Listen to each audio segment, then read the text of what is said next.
want to thank you all for tuning in to Hot Topics. I'm your host, Keith Scott, along with my co-host, Dre. Hello out there. And hey, Keith, how are you? I'm doing good, Dre. How you doing? I'm doing great. I tell you, there's so much news going on this week. What hot topic do you have for us to kick us off? There's a lot of news going on. You would think that the midterms would actually be over with, but activity still continues, and there's still news to report.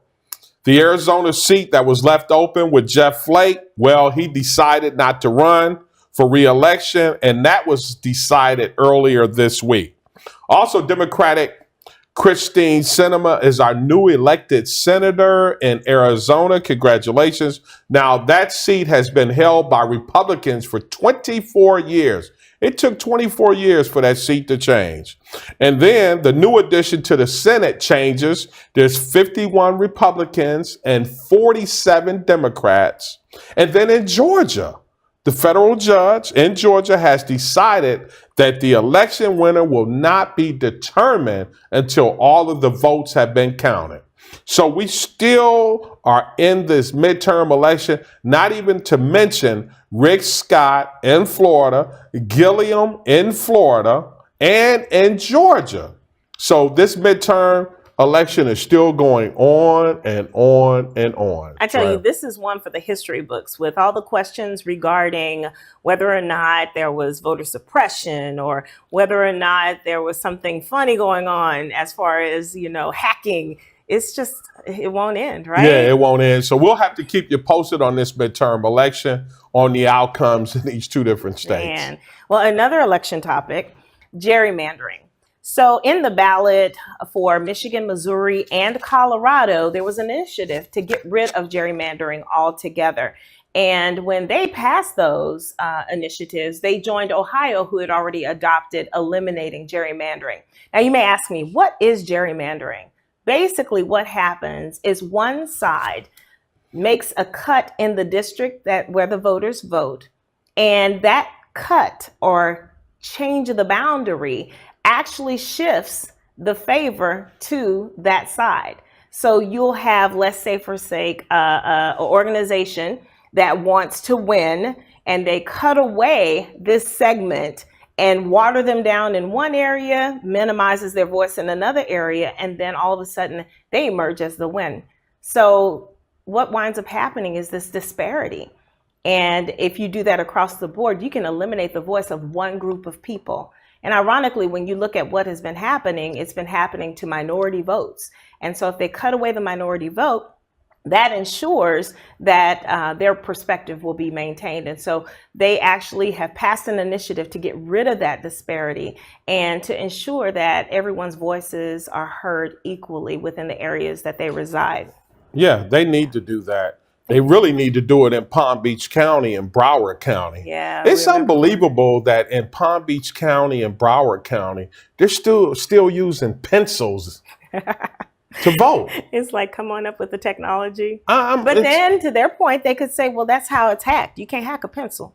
Yeah, well, okay. Well, we'll have to wait and see what happens with that. Let's go right into this next hot topic.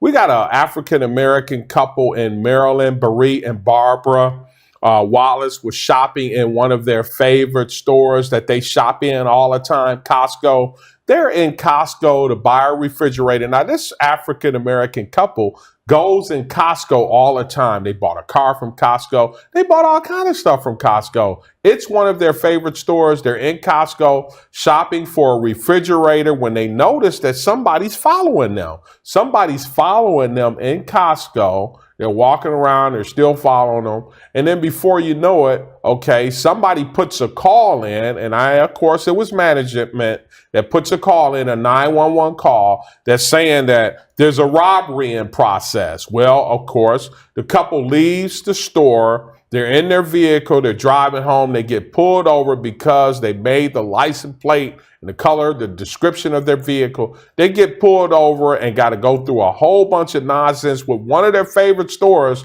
that they shop in all the time. So now the couple's suing for $4 million. They're suing for $4 million, Dre. Wow. You know what? That sounds like a good case for some diversity training.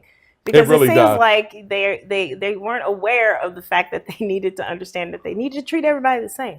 Well, not only that, the thing about it is with me is that I don't know, if they got people that have been working in that store for years, but when you see frequent shoppers Yes. that are in the store all the time, Yeah. here you got some frequent shoppers, a couple that, goes into Costco all the time. It's one of their favorite stores. You got to see these people in here buying all this stuff. They're spending a lot of money in Costco, but they're following them all around the store, Like, stop. like they're going to put a refrigerator in her purse or something. Yeah. Well, speaking of diversity is also in Congress. So Nancy Pelosi, in an effort to welcome the 115th Congress in the House, sent out a press release, not only welcoming them, but encouraging them to have diverse staff.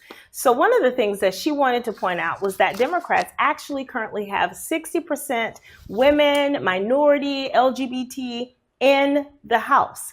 And she wants to keep that mindset going. She says it's important that you hire diverse staff so that you can have diverse thought, so that you're able to really identify those changes that may affect other people and you're not aware.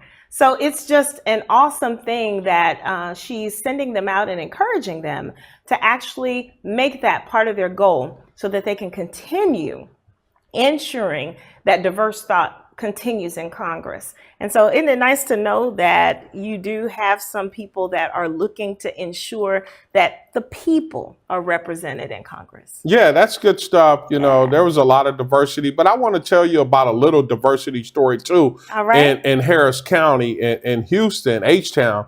Well, we had over 14 African-American judges that won in the election. Outstanding. 14 African-American Wow. judges in Harris County at one time. So that's some diversity for you right there. That is. Yeah, they took a really cool picture too. So we'll have to share that with you. I But saw that picture. did you see that I picture with the did. 14 judges? It was a great picture. And it was awesome that they actually told the story about them. 'Cause, Yeah. that was a story that could have been lost. Yeah, it could have been, but it's Definitely not a hot lost topic. right here on Hot Topics. That's right. We're going to take a quick break right here on Hot Topics, and we'll be right back with more. So stay logged on for more.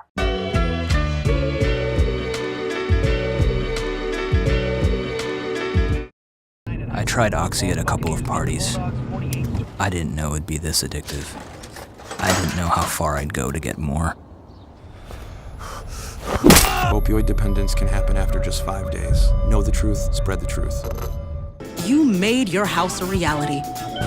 Homeschooling yourself on loans, color-coding listings, and flushing every toilet in a 20-mile radius. If you can ace house hunting, you can do it for retirement. Get on track with tips at aceyourretirement.org.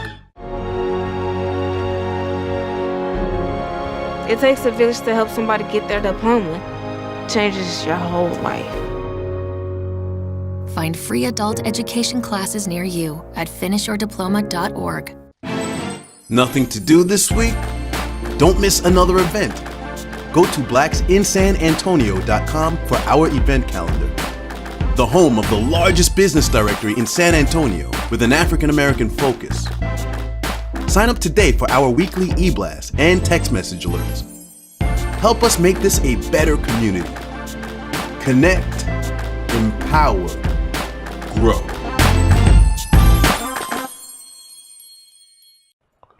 Well, thank you for tuning right back to Hot Topics right here on BVM. Let's go right into our next hot topic. Now, right here in our own city at UTSA, one of our colleges, there was an African-American student that placed her feet on the back of the chair during class. Well, she didn't disrupt the class. She wasn't talking. All she did was place her feet on the back of the chair. And she got escorted out of the classroom. Now, there was another student in the classroom that actually videotaped, all of this taking place and said that she didn't disrupt the class. She wasn't talking. She wasn't doing anything but put her feet up on the back of the chair. Now they're saying that the professor was agitated because a lot of the students were playing on their phones. They weren't listening to them. Okay, so I understand that. But the student in question said that she never once violated anything. She said that she was just there. She just put her feet up. Feet must have been tired. It was a rough day. She had a long day, so she put her feet up on the back of the chair. Well, she gets escorted out of the classroom. Well, the school is saying that this is under investigation, and they got to see if it's a possible case for discrimination, Dre. Yeah, there was another student, right? I think that videoed the whole thing. Yeah, there was. And he was saying he didn't understand. Why did this happen? Yeah, I don't understand. She just puts her feet up on the back of the chair. She's not yelling. She's not talking. She wasn't on her cell phone. She wasn't doing anything except being black with her feet up on the chair. And she got escorted out of the classroom. So we're going to have to wait and see what happens with this. And we'll keep you posted on this incident right here in San Antonio at UTSA. Well, these types of stories continue. I have another one for you. So in Illinois, there was a black security guard who actually was working at a bar. He told a couple of suspects that were belligerent and kind of acting a little wild after being intoxicated to leave the establishment. Well, apparently they didn't receive that well, and one came back with a gun and began to shoot. 4 people were shot. The security guard fired back, and apparently the suspect got shot as well. He apprehended the gentleman that actually was shooting and called authorities to come and to handle the situation, as he should. And apparently, when authorities got there, they shot the security guard and killed him. Now, the interesting thing is that the other people, the patrons that were in the establishment as well, also stated, hey, this is a security guard. Don't shoot. This is the security guard. But authorities, I guess, either didn't hear or were so consumed with the situation, they saw a gentleman with a gun and actually shot and kill the very security guard that stopped an incident from being worse than it was. So it's unfortunate. And then you hear from the sheriff's department, they say that Jamil Roberson, 26-year-old security guard, actually had a FOID card, which gave him the right to carry a gun. But yet he wasn't licensed for conceal and carry. So my thing is, okay, he had the FOID card.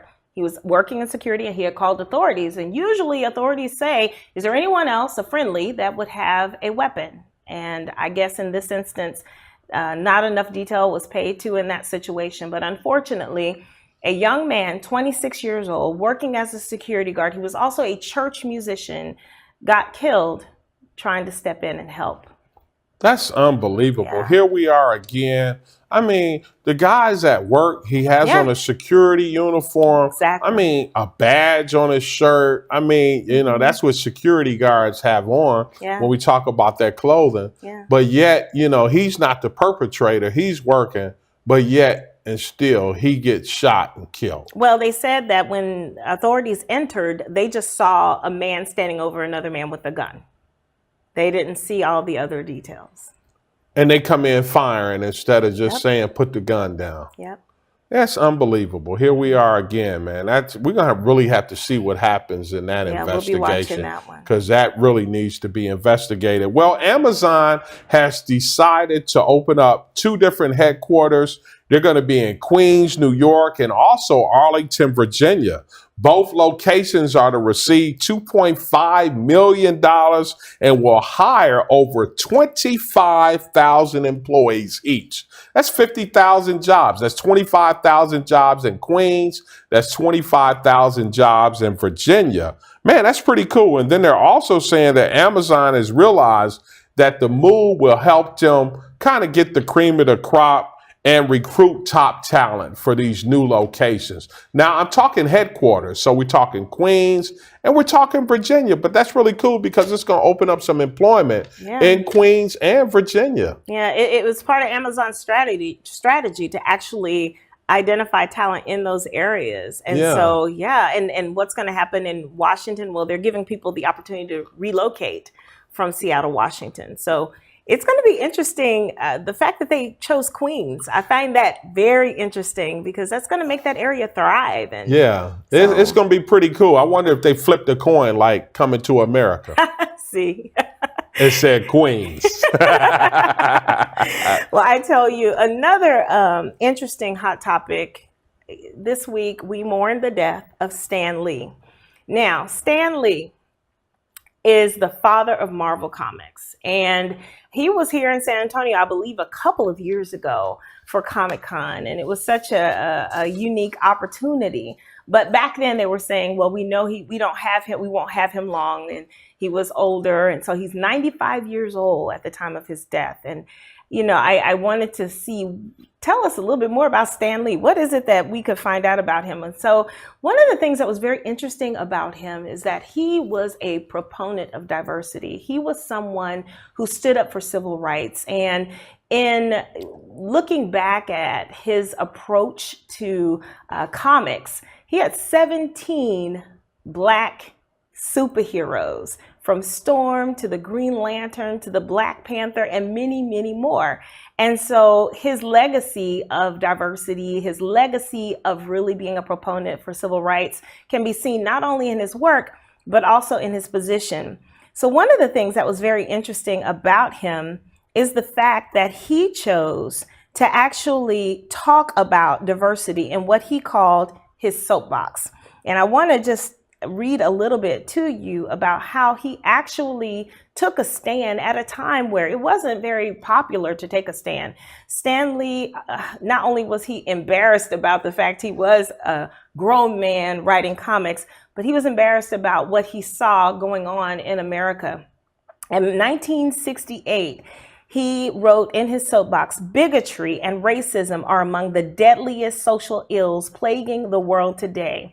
But unlike a team of costume supervillains, they can't be halted with a punch in the snoot or a zap from a ray gun. The only way to destroy this is to expose them, reveal them for the insidious evils that they really are." And he set out to do that in his comic work, but also in his viewpoints. He did videos at the end of his career when a couple of years ago, when he started acknowledging the fact that, you know, there is a disparity among how a segment of the population was treated, and he felt he had to speak out about it. And so, Stan Lee, we take this moment to honor you, not just for your comics, not just for the joy you have given many of us, but also for your stand and your support of diversity and civil rights. You will definitely be missed, but in his comics, he lives on. Man, Stan Lee was definitely a superhero in my book. He was a superhero in his own. Yeah. Right. Yeah. You know, he did a lot of appearances too. He did. Which cameos. Yeah, he did a lot of cameos, which was so cool. But you know, he was really loved from a lot of different people. I saw some really cool, interesting posts. Yes. You know, from Cedric the Entertainer and a lot of different people that really acknowledged Stan Lee and all that he did. He truly was a marvel. He will be missed. We salute you, Stan Lee, for all of your hard work and dedication. And you left us with a lot, I tell you, man. And more to come. Yeah, more to come. Hulk, Superman. I mean, it goes on and on with Stan Lee. He was truly a superhero himself. Well, that's Hot Topics. It's been a lot of fun for this week. If you have any questions or concerns, or you want to send my co-host a hot topic, feel free. Send her a hot topic. You can reach her at dre@blackvideonews.com.